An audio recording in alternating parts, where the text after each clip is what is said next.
What does innovation mean to you? For me, I think it's, we're going to keep it really simple, which is anything that's new or different about the way we can do our processes, practices, or if you feel that way, devices, whatever it is. It is a longer spectrum from research, and I think we're specifically staying away from research in this program because there are a whole lot of other avenues for research. But any new idea that might change the way we do things, that's innovation. Now, you and I met about 6 months ago when we travelled to Israel together as part of the Health Minister's delegation to Israel. Can you share a little bit about your learnings and what was important about that trip for you? Look, Israel was really amazing. I came back really enthused and excited about what you could do and how such a small country had achieved such an amazing turnaround in a really short period of time. For me, what I wanted to be able to do was to bring some of that back to us. So the purpose of the delegation was to look at healthcare in a different system and technology and exponential technology change. And we saw disruption in many areas. So I'm curious, what did you see that once you see it, you can't unsee it? There were so many things where you just thought, A, it's amazing that such a young person usually had generated this idea and brought it to fruition.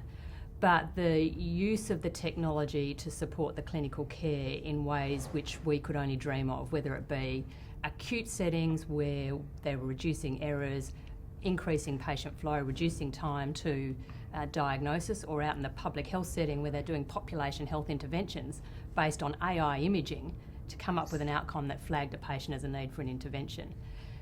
The underpinning stunning thing was that you need data to do all of those things, and we don't have a digital record, and that becomes a priority for us. And I think that was one of the really big things coming out at a system level from the trip, that a number one priority for this state, if we're going to live in the modern healthcare world, is we need an electronic medical record. Now this brings us to an interesting initiative that you've kicked off within North Metro called the Innovative Future Program. Can you share what that's about? So the Innovative Future Program was really about trying to take us from an organisation which was really focused on the budget as its primary cause alongside patient safety, to saying, okay, we've done some work there, the budget's always going to be there, we're always going to need to meet those requirements, but what can we do differently that's going to create opportunities for staff to flourish and to create better systems and outcomes for patients, both in North Metro and hopefully right across the state in due course. We want the ideas to come from the bottom up, and we want to be able to support staff to have a go at implementing or designing whatever it is around those ideas. We want to give them some executive support to unblock projects and problems that they come across as they're doing it, which is often a big problem when you're trying to do a project from the bottom up. And we want to give them some mentoring and some resources to be able to make that work. We also want to make it really low bureaucracy, so simple to start, simple to stop if we're not going in the right direction, and a constant flow of these projects coming through. I think there's some interesting principles that make this project quite different from others, at least from my observation. So with that, what type of resources will people be given in the program? So we've set aside a small budget in the global sense, but nonetheless a budget to support things that we might need to, I guess, enable them to do. But more importantly, we've got an absolute commitment from executive to free up resources that exist in the organisation in the first instance. We don't really know what resources people are going to need. So until we know what the projects are and what resources they need, it's hard to say exactly what they are.